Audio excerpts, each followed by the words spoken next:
Salut les KT, j'espère que vous allez bien. On se retrouve pour parler de Boruto avec le chapitre 59 qui va paraître le dimanche 20 juin 2021. Et dans cette vidéo, on va parler des rumeurs que j'ai récupérées grâce au site Blog Toro qui nous propose un article en rapport avec des informations sur le personnage de Code ainsi que Boruto et notamment de la potentielle ellipse qui aurait lieu à la fin du chapitre 59. Pour que vous puissiez jeter un œil à l'article, n'hésitez pas à aller voir ma description. Le lien de cet article provenant du site Blog Toro s'y trouve. Si vous souhaitez avoir encore plus d'informations officielles ou des rumeurs en rapport avec le manga Boruto, dans ma description vous trouverez également mon Discord Manga News qui vous permet d'avoir accès à des images exclusives en rapport avec le futur chapitre ou tout simplement un autre manga. Petite information également, mon Discord propose différents concours pour tenter de remporter des lots comme des figurines derrière moi. N'hésitez pas à nous rejoindre, en ce moment il y a un concours en activité, vous pouvez y participer, toutes les conditions sont dessus. Bien, il est temps de lire l'article et si vous aimez ce type de vidéo, n'hésitez pas à laisser un petit like, de vous abonner, ça ne coûte rien, ça me fera extrêmement plaisir.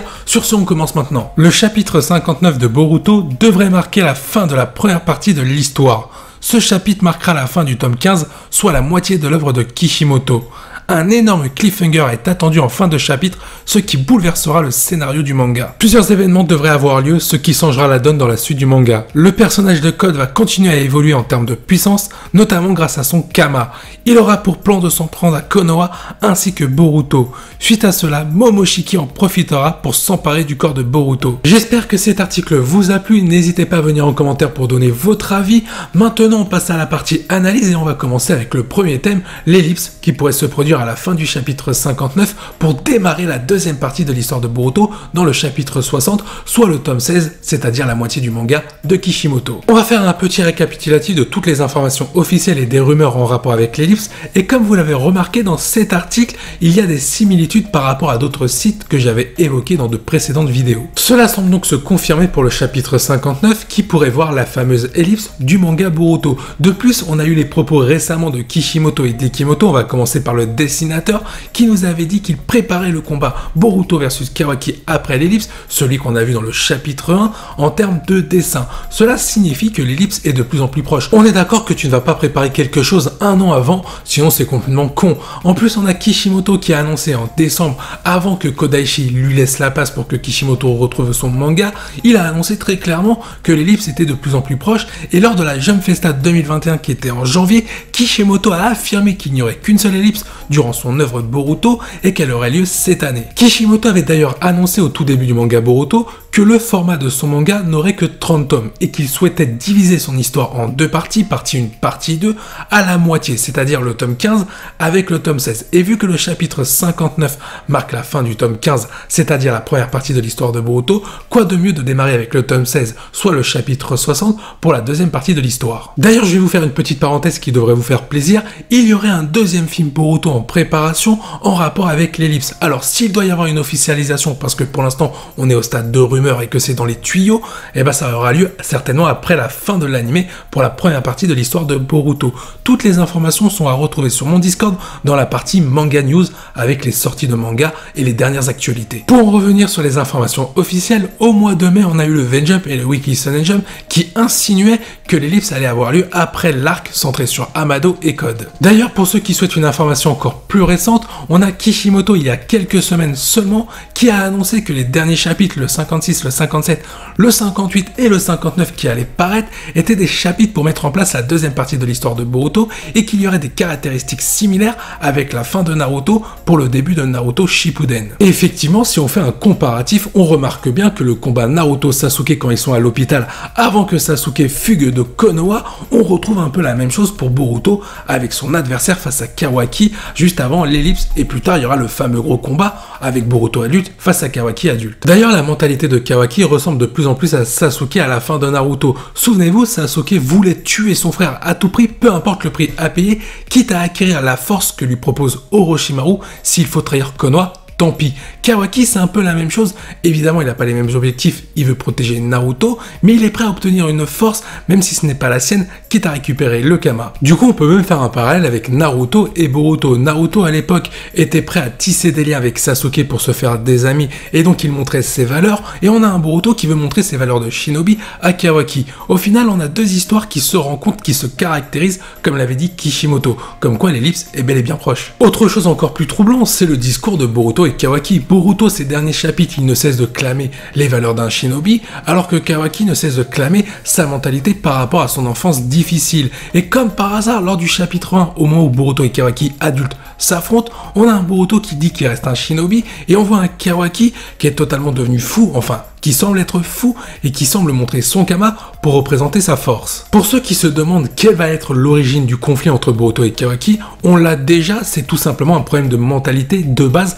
qu'on retrouve sur les derniers chapitres, notamment le chapitre 58, quand Boruto fait une leçon un peu à Kawaki. Maintenant, on va parler un peu de narration. Souvenez-vous des propos de Boruto dans l'anime ou dans le manga au tout début, c'était des paroles de Kishimoto prononcées par son personnage principal, ce sont des phrases de narration. Il avait dit que la première partie de l'histoire allait se centrer sur Boruto ainsi que son père Naruto et forcément Sasuke, et que la deuxième partie de l'histoire allait être une mise en avant de la jeune génération ainsi que Boruto forcément. Pour ceux qui ne l'ont pas encore remarqué, dans le chapitre 56, on a de nouvelles phrases de narration de la part de Kishimoto au travers du personnage de Boruto qui parle envers Kawaki. Il explique que Naruto ayant perdu Kurama, il a été nerfé et que maintenant c'est à la nouvelle génération de prendre les choses en main face aux différentes menaces comme Code. Pour moi, les propos de Boruto représentent le début de transition de l'histoire 1 à l'histoire 2. D'ailleurs, les derniers chapitres sont des chapitres d'information et de révélation pour amener au climax du début de l'histoire de la partie numéro 2. Maintenant, il y a une question, quel événement ou quel cliffhanger pourrait-il se trouver à la fin du chapitre 59 qui pourrait déclencher cette fameuse ellipse?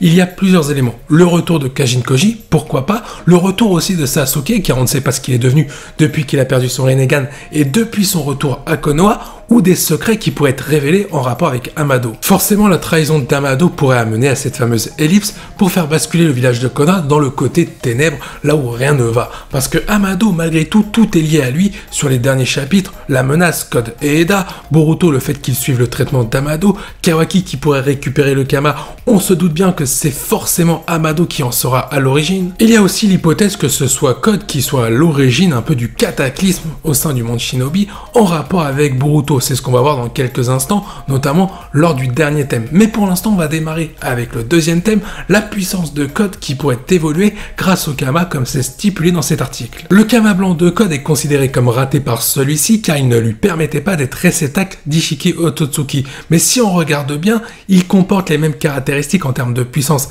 et de technique par rapport à un Kama noir, sauf la contrainte d'être un réceptacle. Par exemple, pour Kawaki, un Kama comme ça aurait été très intéressant. Car si Kawaki avait eu cette puissance-là sans devenir un Otsutsuki ou tout simplement qu'un Otsutsuki s'empare de son corps comme Ishiki, ça aurait été très intéressant. Maintenant, est-ce que le Kama blanc de Code ne pourrait pas évoluer pour que ça devienne un Kama parfait? On peut se le dire, il y a plusieurs mystères autour de ce fameux Kama blanc, notamment les révélations d'Amado à Naruto en disant que le Kama de Code, au moment de son implantation, a une réaction assez bizarre avec le corps de Code, donc il ne connaît pas toutes les caractéristiques. C'est quand même surprenant de la part d'Amado, à moins qu'il ait menti pour avoir un tour dans son sac. Si vous l'avez remarqué, Amado, à chaque fois qu'il fait une révélation, il ne va pas au bout de ses révélations. Kajin Koji, très bien, il l'a conçu, mais il n'a pas révélé à Naruto que c'était le clone de Jiraiya.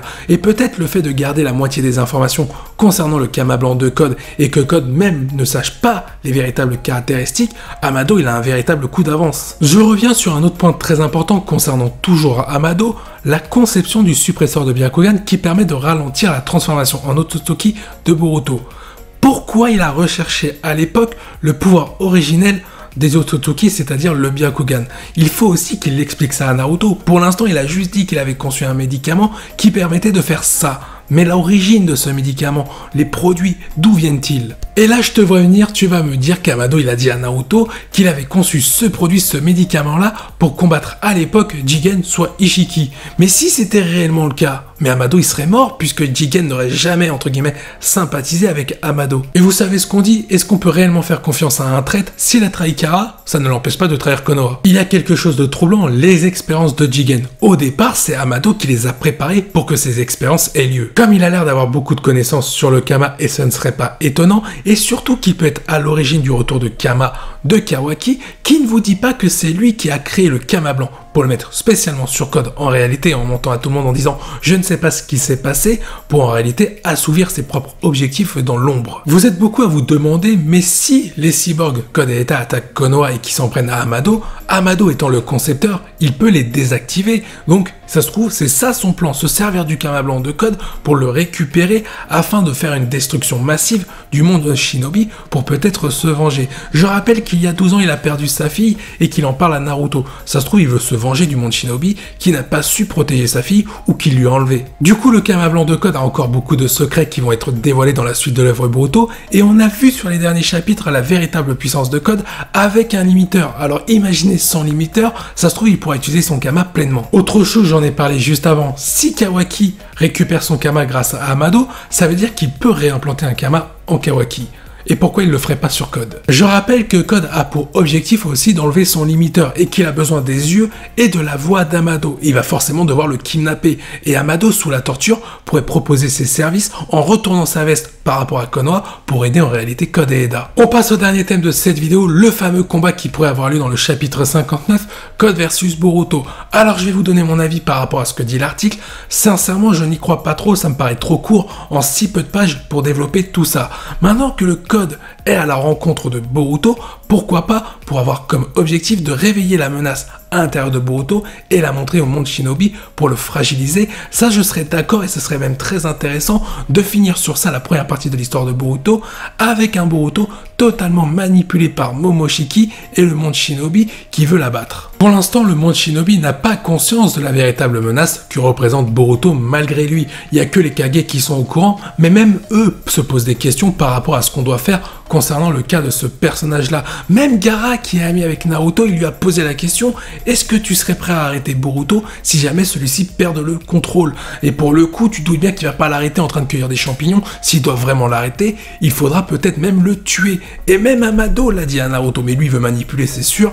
Il dit clairement « Est-ce que tu seras prêt à tuer Boruto si tu n'as pas le choix ?» Et Naruto dit oui. Et là, pour le coup, ça sent pas bon. Maintenant, attention, entre ce que dit Naruto et ce que va faire Naruto, tu te doutes bien qu'il va pas tuer son propre fils. Cependant, un des Kage qui aurait confiance en la parole de Naruto pourrait finalement le trahir en voulant tuer Boruto de ses propres mains ou en engageant des assassins. Par exemple, parmi les Kage qui ne sont pas très sereins en termes de confiance de Naruto vis-à-vis d'eux, c'est tout simplement Darui. Personnellement, vu la mentalité des anciens Raikage, j'ai très peur que celui-ci plante un couteau dans le dos. Et si ça arrive, le monde de Shinobi par rapport à la paix installée par les Kage, elle sera fragilisée et techniquement tout va partir en éclats et là ça serait le début d'un conflit. Et Code et Eda, ça sera du pain béni, ils pourront en profiter. Si Naruto doit s'occuper de gérer une potentielle guerre Shinobi, il n'y aura plus de surveillance sur le personnage d'Amado ainsi que sur la défense de Kawaki et Boruto et Code pourra donc kidnapper ces trois personnages-là, surtout avec la manipulation d'Eda. D'ailleurs, la meilleure des solutions pour Naruto serait de faire exiler Boruto en le faisant passer pour mort, comme ça Code ne voudra pas s'en prendre à celui-ci,